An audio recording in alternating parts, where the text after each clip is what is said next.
News, सच जरूरी है। दर्शकों नमस्कार, मैं हूं श्रद्धा तिवारी और आप देख रहे हैं MNS न्यूज टीवी। तो स्वागत है आपका शाम की खबरों में। एक नजर मेले में पीयूष गोयल का मार्गदर्शन। तो आइए देखते हैं खबरें विस्तार से। जम्मू कश्मीर मिट्टी में मिलाए जा रहे आतंकियों के घर। पहलगाम में हुए हमले के बाद सेना का आतंकियों और उनके मददगारों पर तगड़ा एक्शन हो रहा है। पूरी घाटी में कई जगहों पर ऑपरेशन चल रहे हैं, तो वहीं दूसरी तरफ आतंकवादियों के घरों पर भी कार्रवाई की जा रही। सेना ने अब तक 7 आतंकियों के घरों को तहस नहस कर दिया है। सेना की इस कार्रवाई से साफ है कि आतंकियों की मदद करने वाले किसी भी शख्स को बख्शा नहीं जाएगा। त्राल से लेकर कुलगाम तक फुल ऑन एक्शन मोड में सेना नजर आ रही है। पहलगाम आतंकी हमले के बाद से घाटी में सुरक्षा बलों का एक्शन जारी है। शुक्रवार और शनिवार सुबह सेना ने 7 आतंकियों के घर धमाके कर ध्वस्त किए गए। त्राल में आतंकी आसिफ शेख और अनंतनाग में आदिल ठोकेर के घर में ब्लास्ट किया गया। पुलवामा के मुरान में जैश-ए-मोहम्मद के एक्टिव आतंकी अहसान उल हक का घर भी उड़ाया गया।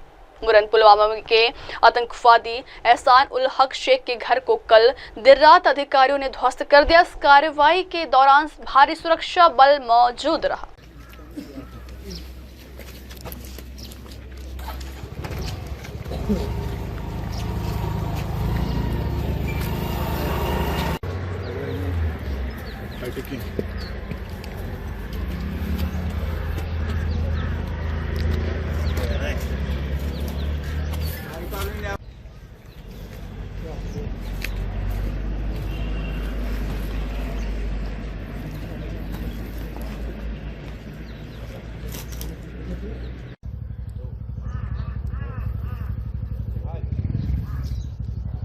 अगली खबर, तेलंगाना पाक पर हमला करिए और पाक वापस लीजिए। तेलंगाना के मुख्यमंत्री और कांग्रेस नेता रेवंत रेड्डी ने प्रधानमंत्री नरेंद्र मोदी सरकार से पहलगाम आतंकी हमले के लिए पाकिस्तान को करारा जवाब देने की मांग की। उन्होंने कहा कि जिन आतंकवादियों ने अपने देश के ऊपर हमला किया है, इस हमले के खिलाफ हम 140 करोड़ लोगों को मुंहतोड़ जवाब देने का वक्त आ गया। तेलंगाना राज्य से 4 करोड़ जनता और 100 देशों से ज्यादा के प्रतिनिधियों ने हमें आतंकवाद के खिलाफ लड़ने का समर्थन दिया। हम सभी मिलकर प्रधानमंत्री नरेंद्र मोदी का मदद करेंगे। रेवंत रेड्डी ने कहा है कि 1967 में जब हमारे देश के ऊपर हमला किया गया था तो इंदिरा जी ने मुंहतोड़ जवाब दिया था। उसके बाद पाकिस्तान ने 1971 में जब इस देश के ऊपर हमला किया तो इंदिरा जी ने पाकिस्तान को मुंहतोड़ जवाब देते हुए इसके 2 टुकड़े किए, जिसमें एक पाकिस्तान और दूसरा बांग्लादेश बना। मैं इस मौके पे इस देश प्रधानमंत्री नरेंद्र मोदी जी से एक ही गुजारिश है, ये ऐसे मौके पे जो आतंकवादी अपने देशवासियों के ऊपर हमला किए, ऐसे हमला को हम सब इकट्ठा होकर 140 करोड़ लोग हम सब मिलके मुंह तोड़ जवाब देने का वक्त आए। इसीलिए आज तेलंगाना राज्य से 4 करोड़ जनता और दुनिया सबसे कम से कम 100 देशों का उनके प्रतिनिधि यहाँ पर हाजिर होकर अपने साथ जोड़ के आतंकवादियों के खिलाफ लड़ने के लिए हमको मदद दिए। हम लोग सब मिलके इस देश प्रधानमंत्री को हम मदद देंगे। प्रधानमंत्री जी, मोदी जी। अगली खबर, वेटिकन राष्ट्रपति द्रौपदी मुर्मू ने वेटिकन में पोप को दी श्रद्धांजलि। राष्ट्रपति द्रौपदी मुर्मू कैथोलिक ईसाई धर्मगुरु पोप फ्रांसिस के फ्यूनरल में शामिल होने के लिए वेटिकन पहुंच चुकी हैं। वहां पहुंचकर उन्होंने सेंट पीटर्स बेसिलिका में पोप को श्रद्धांजलि दी। राष्ट्रपति के साथ अल्पसंख्यक मंत्री किरेन रिजिजू, राज्य मंत्री जॉर्ज कुरियन और गोवा विधानसभा के उपाध्यक्ष जोशुआ डिसूजा भी मौजूद रहे। राष्ट्रपति की यात्रा के बारे में जानकारी देते हुए विदेश मंत्रालय के प्रवक्ता रणधीर जायसवाल ने तस्वीरें शेयर करते हुए एक्स पर लिखा कि राष्ट्रपति द्रौपदी मुर्मू ने वेटिकन सिटी में सेंट पीटर बेसिलिका में परम पावन पोप फ्रांसिस को श्रद्धांजलि दी। राष्ट्रपति मुर्मू के साथ मंत्री किरेन रिजिजू और राज्य मंत्री जॉर्ज कुरियन भी श्रद्धांजलि देने के लिए पहुंचे। राष्ट्रपति मुर्मू शुक्रवार को ही रोम पहुंच गए थे और शनिवार को होने वाले पोप फ्रांसिस के अंतिम संस्कार में शामिल होंगे। अगली खबर, भारत पाकिस्तान के बीच हमेशा से तनाव बोले राष्ट्रपति ट्रंप। जम्मू कश्मीर के पहलगाम में हुए आतंकी हमले के बाद भारत के सख्त कदम से पाकिस्तान की बौखलाहट बढ़ती ही जा रही है। इसी बीच अमेरिकी राष्ट्रपति डोनाल्ड ट्रंप ने दोनों देशों के बीच बढ़ते तनाव के बीच भारत के तेवर को देखते हुए अपनी प्रतिक्रिया दी। उन्होंने कहा है कि दोनों देशों के बीच हमेशा से तनाव रहा है, दोनों इसे किसी न किसी तरह से सुलझा लेंगे। बता दें कि पहलगाम आतंकी हमले के बाद से अपनी पहली टिप्पणी में अमेरिकी राष्ट्रपति डोनाल्ड ट्रंप ने इस हमले को बुरा बताया। एयरफोर्स वन में पत्रकारों से बात करते हुए ट्रंप ने कहा है कि बॉर्डर पर दोनों देशों के बीच तनाव लंबे समय से चल रहा है। उन्होंने भरोसा जताया कि दोनों पक्ष इस मुद्दे को सुलझा लेंगे। I'm very close to India and I'm very close to Pakistan, as you know. And they've had that fight for 1,000 years in Kashmir. Kashmir's been going on for 1,000 years, probably longer than that. And it was a bad one yesterday, though. That was a bad one. Over 30 people. Are you concerned that there's now tensions on the border between them? Are you concerned that, how are you concerned about that? Well, there have been tensions on that border for 1,500 years. So, you know, the same as it's been. But they'll get it figured out one way or the other. I'm sure that I know both leaders. There's great tension between Pakistan and India, but there always has been. अगली खबर, पाकिस्तान में दिखने लगा सिंधु जल संधि पर भारत की सख्ती का असर। पहलगाम में हुए घातक आतंकवादी हमले पर भारत के सिंधु जल संधि को निलंबित करने के निर्णय के बाद पाकिस्तान सरकार ने विवादास्पद नहर परियोजना को रोकने का फैसला लिया है।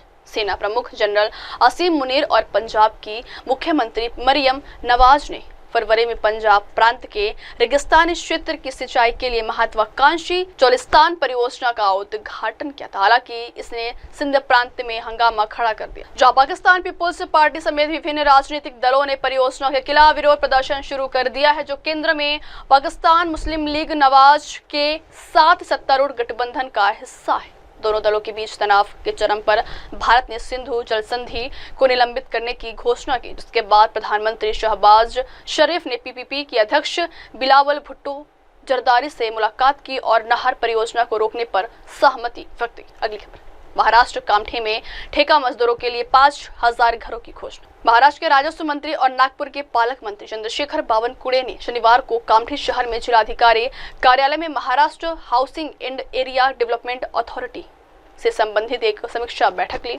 शुक्रवार को बैठक के बाद मीडिया से बात करते हुए उन्होंने कई महत्वपूर्ण घोषणाएं की। बावनकुळे ने बताया कि कुराडी और खापरखेड़ा विद्युत परियोजनाओं में कार्यरत ठेका मजदूरों के लिए 5,000 घरों के निर्माण का निर्णय लिया गया है। ये घर प्रधानमंत्री आवास योजना के तहत रियायती दरों पर दिए जाएंगे। इसके साथ ही उन्होंने कामठी शहर में 2,500 नए घरों के निर्माण की भी घोषणा।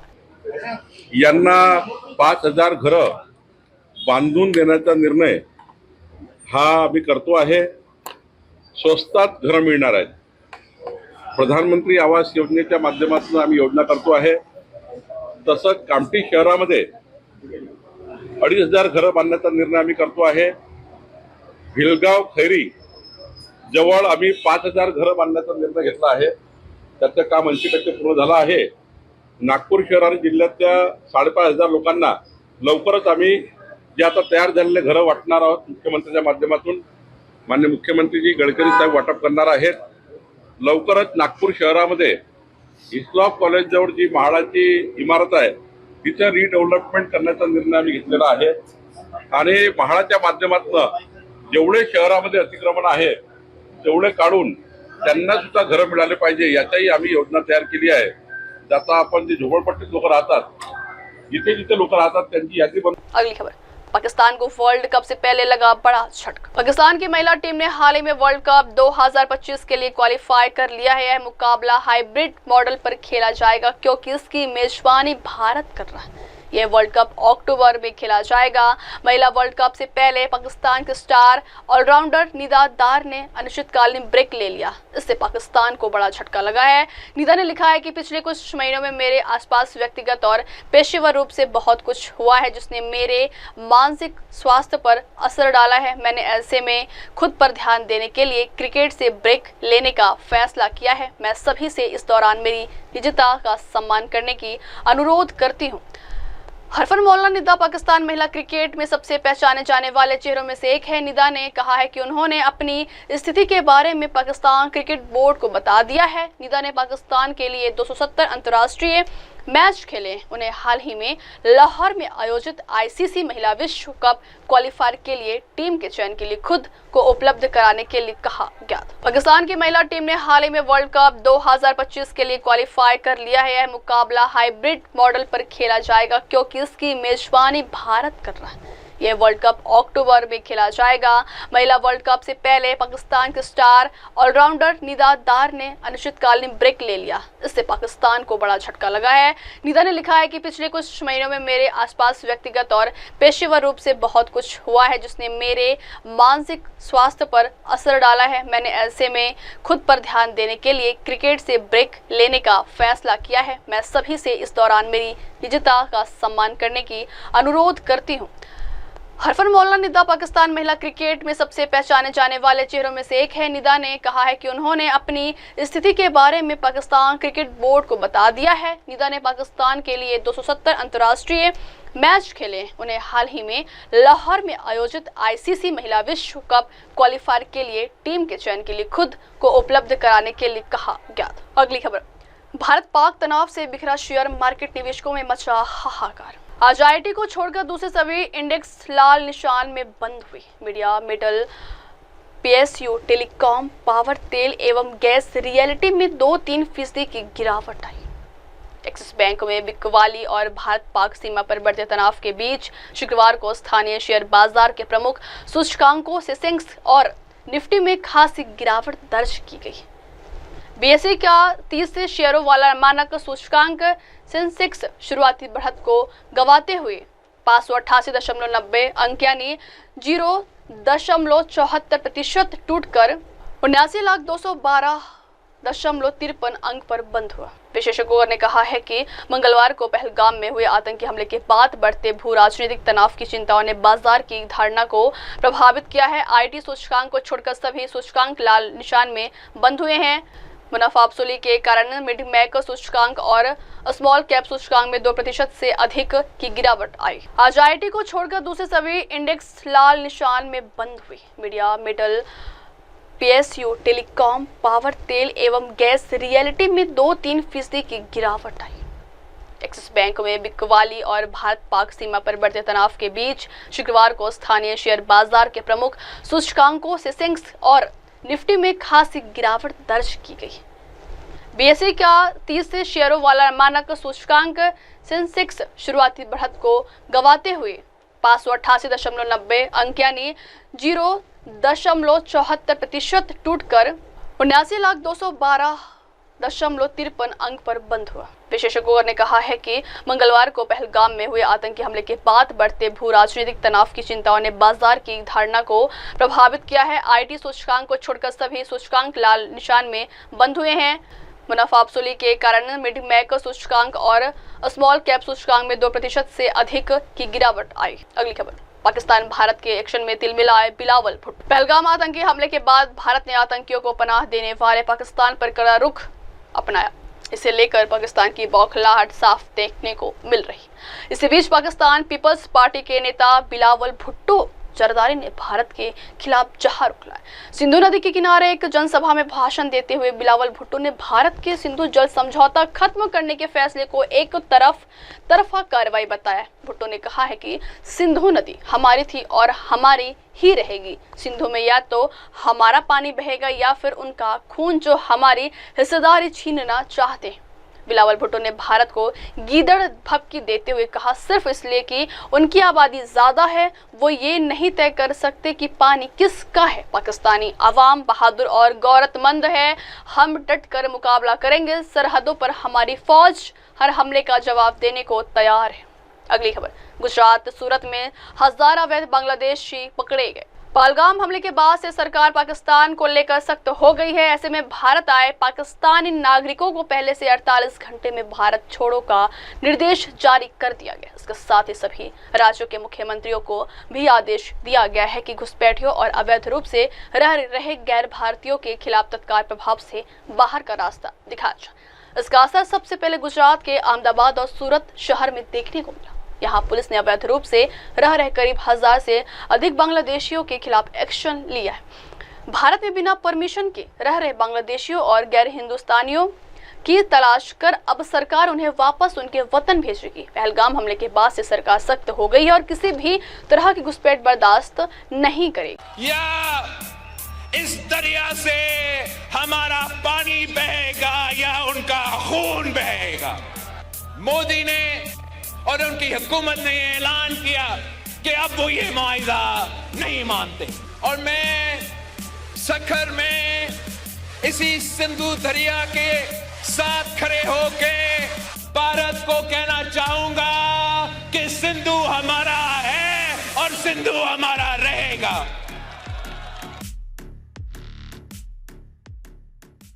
अगली खबर, असम में पाकिस्तान के समर्थन में पोस्ट करने पर 2 को किया गया गिरफ्तार। पहलगाम आतंकी हमले के बाद देश भर में गुस्से का माहौल है, जिसमें 26 निर्दोष लोगों की जान गई थी। इसी बीच असम से एक बड़ी खबर सामने आई है। असम के मुख्यमंत्री हिमंत बिस्वा शर्मा ने शनिवार को जानकारी दी कि राज्य पुलिस ने पाकिस्तान का समर्थन करने वाले सोशल मीडिया पोस्ट करने के आरोप में 2 व्यक्तियों को गिरफ्तार किया। मुख्यमंत्री शर्मा ने बताया कि कछार पुलिस ने बख्तर हुसैन बरबुहिया और मोहम्मद इमरान हुसैन बरबुहिया नामक 2 लोगों को हिरासत में लिया। बख्तर हुसैन रामनगर सोनाई थाना क्षेत्र के निवासी हैं, जबकि मोहम्मद इमरान मलुग्राम गनीवाला सिलचर थाना क्षेत्र के रहने वाले। दोनों ने सोशल मीडिया पर पाकिस्तान समर्थक सामग्री पोस्ट की थी। इसके अलावा शर्मा ने जानकारी दी कि मोहम्मद मुश्ताक अहमद नामक व्यक्ति को भी फेसबुक पर पाकिस्तान जिंदाबाद लिखने के आरोप में गिरफ्तार किया गया है। मुश्ताक अहमद करीमगंज थाना क्षेत्र के साइकुट गांव का निवासी है। मुख्यमंत्री शर्मा ने साफ चेतावनी दी कि जो भी व्यक्ति प्रत्यक्ष या परोक्ष रूप से पाकिस्तान का समर्थन करेगा, उसके खिलाफ राष्ट्रीय सुरक्षा कानून के तहत कार्रवाई की जाएगी। अगली खबर, कर्नल लेफ्टिनेंट विनय नरवाल की अस्थियां गंगा में विसर्जित, फूट फूट कर रोए पिता। हरियाणा के करनाल निवासी नेवी अफसर विनय नरवाल पहलगाम आतंकी हमले में शहीद हो गए थे। विनय के पिता गुरुवार को बेटे की अस्थि विसर्जन के लिए हरिद्वार गए थे। अस्थि विसर्जित करते हुए विनय के पिता का एक वीडियो सोशल मीडिया पर तेजी से वायरल हो रहा है, जिसमें वह बेटे की अस्थि विसर्जन करने के बाद खुद को संभाल नहीं पाए और फूट फूट कर रोने लगे। इस दौरान वहां मौजूद लोगों ने उन्हें संभाला। इस कलेजे को चीर देने वाले वीडियो देखकर हर किसी की आंखें नम हो रही हैं। 22 अप्रैल को पहलगाम में हुए आतंकी हमले के दौरान विनय नरवाल अपनी पत्नी हिमांशी नरवाल के साथ घटनास्थल पर मौजूद थे। इस दौरान आतंकी ने उनका धर्म पूछा और विनय को गोलियों से छलनी कर दिया। बुधवार को विनय का राजकीय सम्मान के साथ अंतिम संस्कार किया गया था। वही गुरुवार को विनय के पिता राजेश नरवाल अस्थि विसर्जन के लिए हरिद्वार गए हुए। अगली खबर, लाहौर हवाई अड्डे पर भीषण आग। पाकिस्तान के लाहौर में अल्लामा इकबाल अंतर्राष्ट्रीय हवाई अड्डे पर शनिवार को भीषण आग लग गई, जिसके बाद सभी उड़ानें रोक दी गई हैं। सूत्रों के मुताबिक लाहौर एयरपोर्ट पर पाकिस्तानी सेना का एक विमान उतर रहा था, तभी उसके एक टायर में आग लग गई। यह हादसा सुबह के करीब 10 बजे हुआ है। आग पर काबू पाने के लिए दमकल गाड़ियों को मौके पर पहुंची। घटना की वजह से रनवे को अस्थायी रूप से बंद कर दिया गया। इस हादसे के बाद यात्रियों को कई परेशानियों का सामना करना पड़ा है। हालांकि इस हादसे में किसी की हताहत की खबर सामने नहीं आई है। मौके से आई तस्वीरें में एयरपोर्ट पर धुआं देखा जा सकता है। इसके अलावा लोगों में अफरा तफरी का माहौल भी देखा गया है। अभी इस बारे में कोई निर्देश नहीं जारी किया गया है कि एयरपोर्ट पर सामान्य तौर पर उड़ान कब से उड़ान भरना शुरू करेगी, जिसकी वजह से हजारों यात्रियों को परेशानियों का सामना करना पड़ रहा है। खबरों की माने तो लाहौर हवाई अड्डे ने ऐलान किया है कि फिलहाल कोई भी फ्लाइट उड़ान नहीं भरेंगी और जिन उड़ानों को उतरना था उन्हें भी अपना मार्ग बदलने और दूसरी जगह जाने का आदेश दिया गया।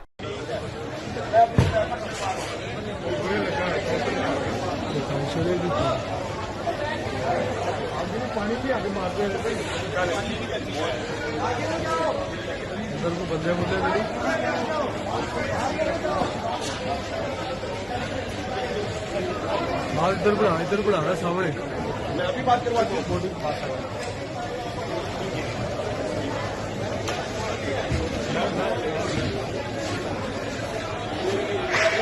खबर, महाराष्ट्र रोजगार मेले में पीयूष गोयल का मार्गदर्शन। केंद्रीय मंत्री पीयूष गोयल ने कहा है कि यह खुशी का क्षण है क्योंकि हम सरकार के साथ आपकी नई यात्रा का जश्न मनाने के लिए एकत्र हुए हैं, लेकिन खुशी के इस क्षण में भी हमें उन लोगों को याद रखना चाहिए जो हाल के आतंकवादी हमले में बुरी तरह पीड़ित हुए, जिन्हें क्रूरता से मारा गया। वहीं उन्होंने सिंधु जल संधि के निलंबन पर पाकिस्तान पीपुल्स पार्टी के अध्यक्ष बिलावल भुट्टो जरदारी के कथित बयान पर केंद्रीय मंत्री पीयूष गोयल ने कहा है कि पाकिस्तान एक हताश देश है और आतंक फैलाने के अलावा उनकी कोई प्राथमिकता नहीं है। यह दुनिया के लिए दुर्भाग्यपूर्ण है कि वहां ऐसे राजनेताओं की मौजूदगी में इसकी निंदा करता हूं और मुझे यकीन है कि पाकिस्तानी नागरिक भी ऐसे बयानों से सहमत नहीं होंगे। एक अच्छा क्षण है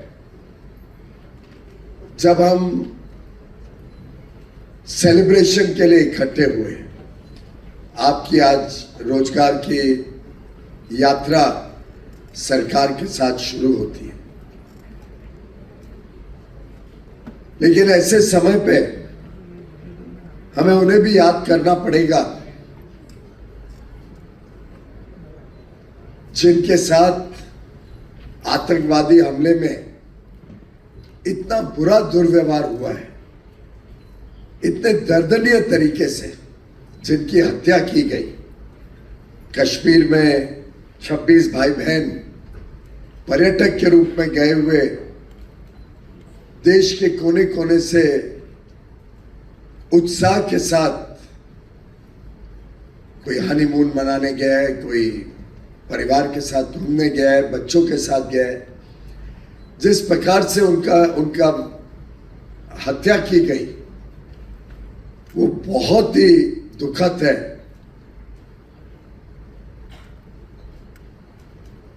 मैं ईश्वर से प्रार्थना करता हूं कि उनके परिवारों को तो हौसला बढ़ाए, हिम्मत दे, इस क्षति को किस प्रकार से वो सहन कर सके। जो इंजर्ड है वो भी जल्दी ठीक हो।